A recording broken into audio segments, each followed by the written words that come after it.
যদি লাইফকে ডিসিপ্লিন না করতে চাও তাহলে প্লিজ স্কিপ দিস ভিডিও, আর যদি ডিসিপ্লিন করতে চাও তাহলে এই 5টি স্টেপ আজ থেকেই ফলো করা শুরু করো।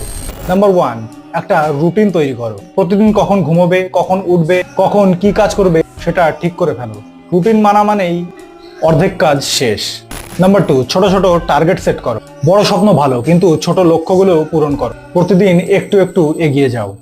নাম্বার 3, ডিভাইসের নিয়ন্ত্রণ রাখো। ফোন, সোশ্যাল মিডিয়া এগুলোই বেশি সময় নষ্ট করে, সো এগুলো ব্যবহার করার একটি নিয়ম তৈরি করো। নাম্বার 4, সকালে নিজের সময় রাখো। ভোরে উঠে নিজের জন্য কিছু করো, মেডিটেশন, এক্সারসাইজ, কারণ সকালটাই তোমার মনের শান্তি বাড়াবে। নাম্বার 5, কথাই নয় কাজে করে দেখাও। ডিসিপ্লিন শুধু প্ল্যান করার মধ্যে নয়, প্রতিদিন সেই প্ল্যানটাকে মেনে চলার মধ্যেই আসল জয়।